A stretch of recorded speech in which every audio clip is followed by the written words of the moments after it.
A few weeks for Lieutenant Governor. We'll talk about that and more coming up.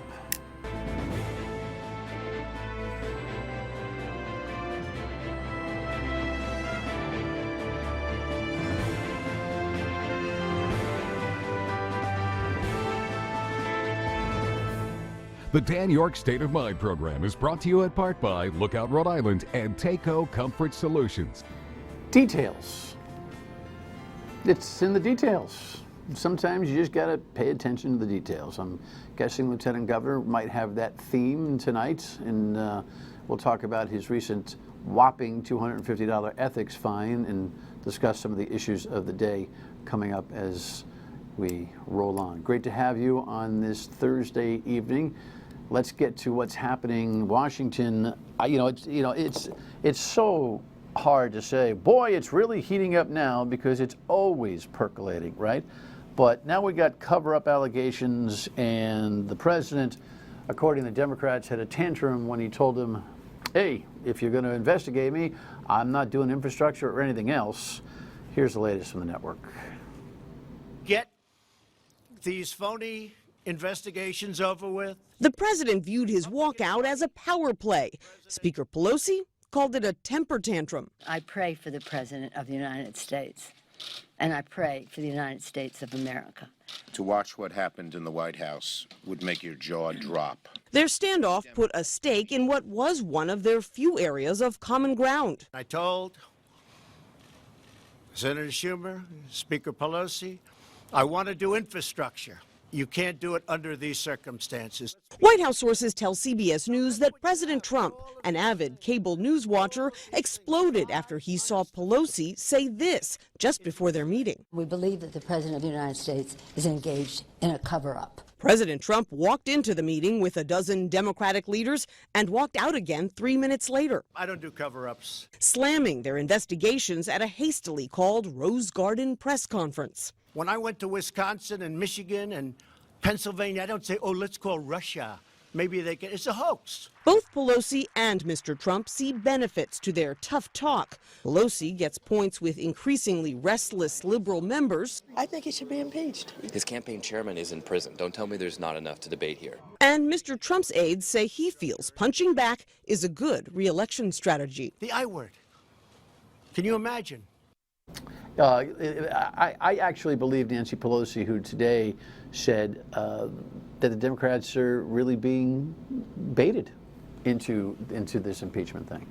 And he's playing the role of, oh my gosh, you can't even say the word type of thing. Guy's brilliant on so many instinctive marketing levels, but doth protest too much, no doubt. The idea that you can't go through this process and govern at the same time is going to hurt him, even with the base. Because the base wants decisions, and the base wants roads, and the base wants, relief with China and decisions on trade and all those kinds of things. And the base wants the country to work. I mean, there's just so much Donald they're in love with. So I don't think he's playing it very well this week. In the meantime, coming home, we've got a real educational crisis in the fair town of Coventry. Headline here reflecting last night's council meeting. And once again, the head in the sand general public who wasn't paying attention, who now got shocked over an 8% voter turnout financial decision, come running. It was hard to find a spot at Wednesday's Coventry town meeting. We wanted that budget. It's the taxpayers that voted this budget down. We're not the enemy here. We tried to present a budget. Even the overflow room was full, where people watched a live stream. If they had known and they'd voted, they would have voted yes. The town council's question, where was all the interest the first time around? Town council president Carrie McGee mentioned how only 8% of voters weighted on the budget. That failed. At the meeting, there were 2 new potential town budgets being presented. Why did no one come to my door and ring my doorbell to discuss the urgency of how important it was to pass this budget? Several people spoke up saying it wasn't clear what was at stake when they voted, arguing that if more people did know, they would have preferred the initial budget over what's being proposed now. Kimberly Shockley says the new budget may come with less taxes, but the consequences, like cutting school programs and teachers, is much worse. I'm saying that as taxpayers, if I were given the choice on what to vote for next, it would be the budget I voted on last week. It's mandated by the town charter that we come back with a different modified budget in the event that a budget is not passed on the first attempt. So they can slightly change it if they need to in order to have another referendum. We are going to cover this conversation tomorrow night on the show. I know that because we just taped it. We tape our Friday shows on Thursday, sometimes prior to our Thursday shows. School Committeeman Luke Murray and John Assalone, citizen activists who put out a bunch of ads inspiring a no vote, no doubt, are both guests on the show for tomorrow night. So if you're in Coventry, and if you care about municipal issues, because as one town goes, so may many others, tune in for that tomorrow night. In the meantime, here is the headline for at least a portion of tonight's conversation and Eyewitness News coverage of this big decision this week. Lieutenant Governor Dan McKee enters a closed session ethics commission hearing this morning, accused of failing to report all required financial records. Target 12 exclusively reporting last month it was a 2017 trip to Asia that wasn't in the books. According to Rhode Island ethics laws, the $3,500 trip funded by Taiwan's government would need to be reported. At Tuesday's hearing, McKee signed an agreement admitting he failed to do so. This will hopefully serve as a deterrent to other public officials because there are several thousand who have to fill out this form every year. John Marion heads Common Cause Rhode Island. It's a nonpartisan organization focusing on the enforcement of ethics. If you don't fill it out fully, you'll have an ethics violation against you and you'll have to pay a fine. It was the former chair of the Rhode Island Republican Party, Brandon Bell, bringing the initial complaint to the commission. In response to Tuesday's outcome, Bell says, quote, "It's a good day when a public official in Rhode Island is held accountable for violating the ethics code." Leaving the meeting, McKee had little to say. I can just tell you that we're happy with the commission, and we'll leave it at that. I actually joked on Twitter with Brandon Bell the other day when he put the tweet out about it's a good thing, a good day when, translation, whew, at least they gave him $250.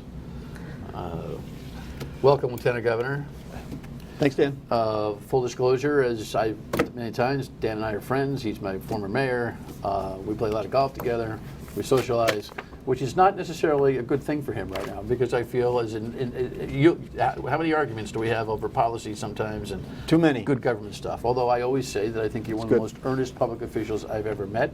Still feel that way. What's the matter? You're not a detail guy? You can't figure out how to fill out a form, for crying out loud? Well, first I'll repeat what I just said. I think the commission was very professional in the way that they handled this issue.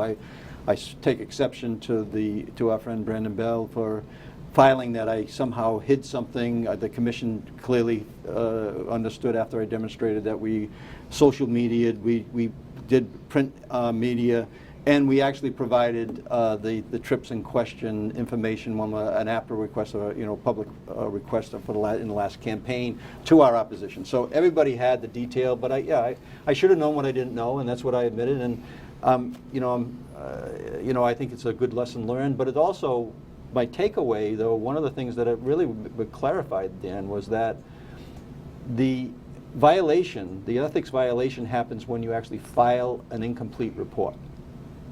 The amendments only bring attention to that, and so once you file an incomplete report, there are uncorrectable errors, and every amendment that follows is just an acknowledgement of a violation. So, only you would come out as. I'm only saying. Only you would find that to be an intrigue. Well, there's hundreds. I don't even. Well, who cares? I mean, am I missing a point? What? Anybody who makes an amendment should care. I got it. Okay, as a notice to, but the message is do your paperwork and know what the paperwork means. The idea that you put it in once and you can't, when you submit incorrectly, you're in trouble, okay. But when you submit and you're not aware, you should be aware of something, but you're not aware of it, you report it based on what you understand to be the facts of the matter. You wrote not applicable on the disclosure of this trip, right? It's because you didn't think it applied. No, I thought it was a state business. I mean, I could have had the state pay for those trips. It was all state business. But The clarification, is pretty obvious right now. But the fact of the matter, it was state business. Well, and so I looked at it as a state business trip, not a golf trip that somebody was Gotcha. trying to Right, get gotcha. me to, go on their side on an issue. Well, right? the irony was a couple of things. First of all, the headlines that drew attention to this were pretty tough, and Ted Nesi found this when he was doing his diligence on your last trip to Asia, which happened just weeks ago. He was just doing his homework and comes up with this, hey, you know what? I didn't see this disclosure on any ethics forms, doing his research, and that's how this whole thing bubbles up. As soon as I saw the report, I said, oh, wait a second.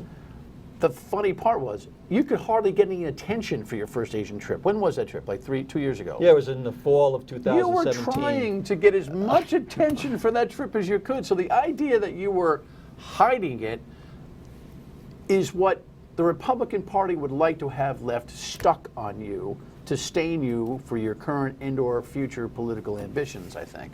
How you wear that down will be your own business. Yeah, but you weren't hiding anything. No, and I think it's political fiction, in terms of the basis of the complaint. So we've demonstrated that we were very. Is there nobody in your office that knows how to fill out a form correctly and what it's all supposed to mean? Do you guys all have to take a little bit of a seminar on that stuff? Yeah, in the end, it's my issue, so it's my mistake. All right. So anyway, you went to Asia again, did you not? Yes. Give me a. You know what? We're out of time in this segment. When we come back, we'll find out what these collective Asian trips have actually brought in terms of return on quality of life investment for the great ocean state. Stay with us. Right. Let me just clarify, because the Lieutenant Governor's made a point during the break here that's important. I know I laughed because he's such a wonk and actually somebody who does. The irony, again, amongst many, is that you are a detailed, drilled down guy. I mean, I can tell you, I've been on a few golf holes with him. All I want to do is think about my swing, and I got to hear about every little nuanced aspect of what some grant on this thing to the blah, blah, blah, to how the tax. What you're saying is that when an amendment is made to a filing with the Ethics Commission, it's already a violation. Yes, it's uncorrectable error. And that there are, what, hundreds of amendments in the last 5 years to Ethics Commission filings that have not drawn anybody's attention. But if Brandon Bell, GOP, anybody wants to file complaints or investigations on the amendments, that would automatically trigger fines for, you think, hundreds of people. Is that what you're telling me? That was my understanding when I left the meeting. I mean, you can check with the commission, but your amendment was not self-correctable, though. You had to be told that you needed to clarify that trip was a disclosure on your Ethics Commission filing. Yeah, remember. You think that's a distinction without a difference? Yeah, it is, because it's the amendment. It's the amendment has nothing to do with the violation. The violation happened when you file an incomplete All right, report. so my friend Brandon Bell may have a field day, just scouring through the Ethics Commission, picking at folks if he wants to. I'll have to dig deeper on that and see what's going on with that. So, from the last trip to this trip, what was the Asian? Now, these trips were paid for by agencies of Taiwan and China, correct? Taiwan government. And then why do they want you out there? That's what people want to know. Why are we going? Why are you taking trips on other people's dime? What is the benefit to the people in Rhode Island? Well, first I make a distinction between some of the media is casting it as a joyride, and which is happening, and they just don't understand. I mean, we did 20,000 miles in the air in that time frame, 5 hotels, 5 plane trips. Up in the morning between 5 and 8 in the morning, not back to the hotels, on business, meeting business owners, meeting government officials. It was not a dream vacation. It was a work, and I happened to like the work, so it was something that we did. So the reason that we're doing it, and we went with a delegation from Pawtucket, with the mayor of Central Falls, mayor of Pawtucket, Senator and Rep Cano and Senator Cano and Rep Toban. So what you want to do is we want to bring economy to the state of Rhode Island. and that's our purpose. So we expect from the last trip, it's a cultural, first you start with cultural type of relationships. We did that in the first trip. We went back and accepted in a major ceremony the donation from local businesses in Taiwan to the Taiwan Festival in Pawtucket in September with 6 $20,000 boats. That Bob Billington and the Tourism Council is very appreciative of, because it kind of helps with the promotion of that festival.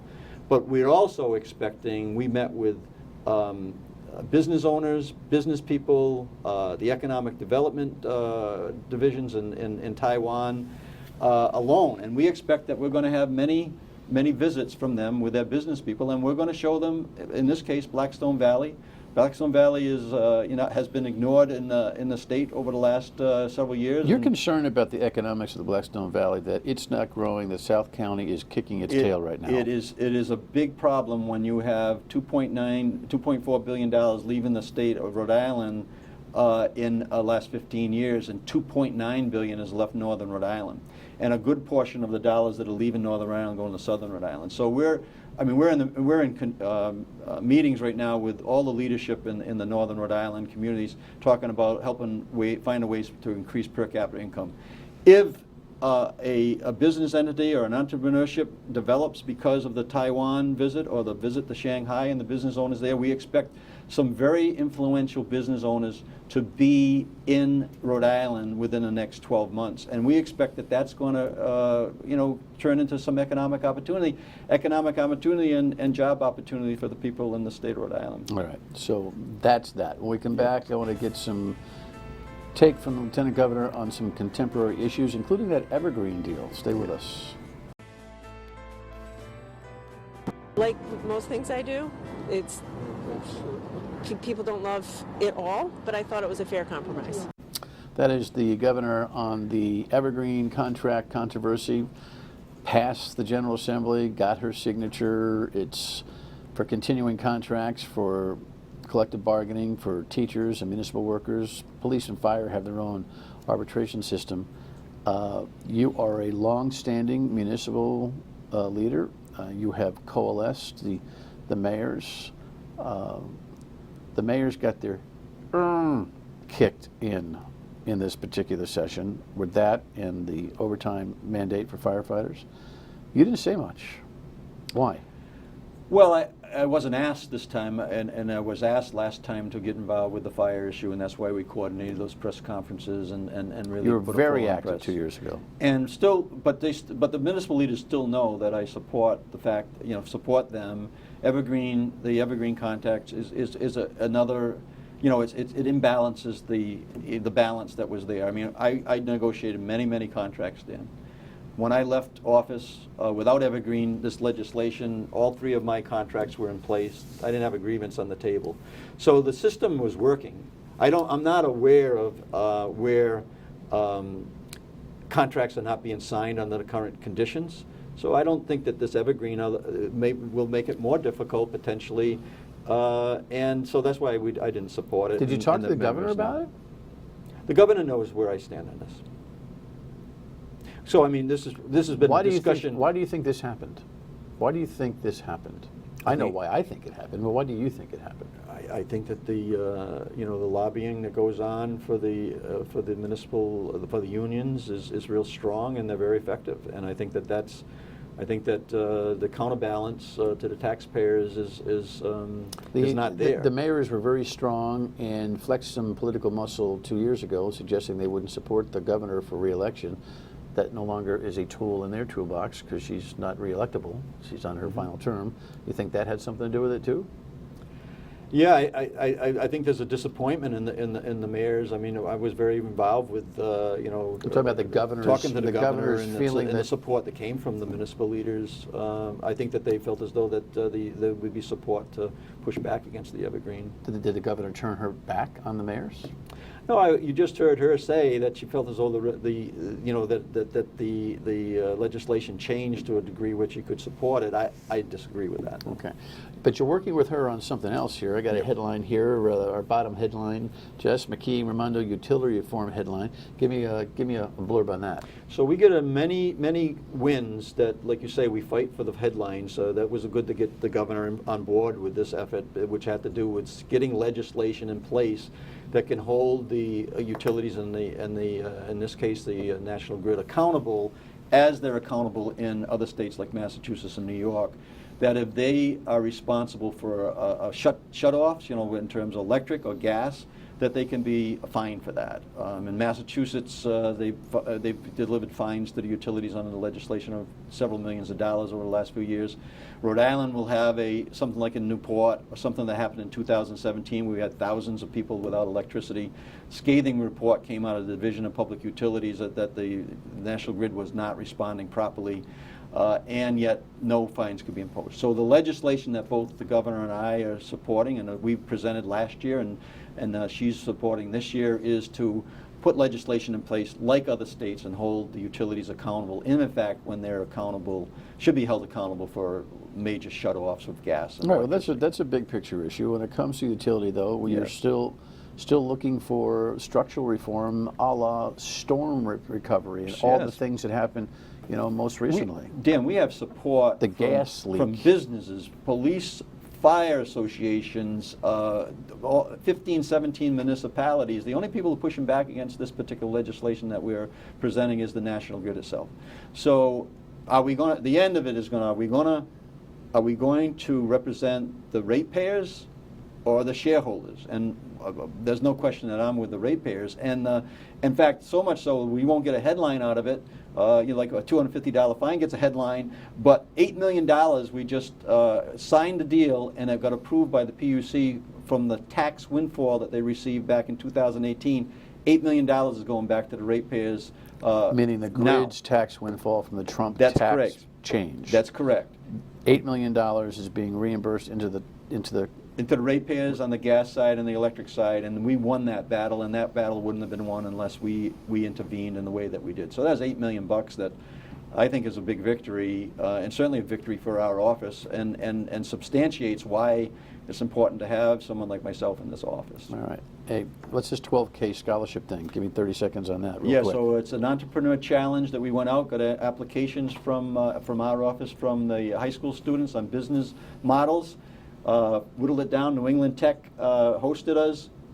Credit unions in Rhode Island put up some funds. Dr. Daycare and Massey Financial.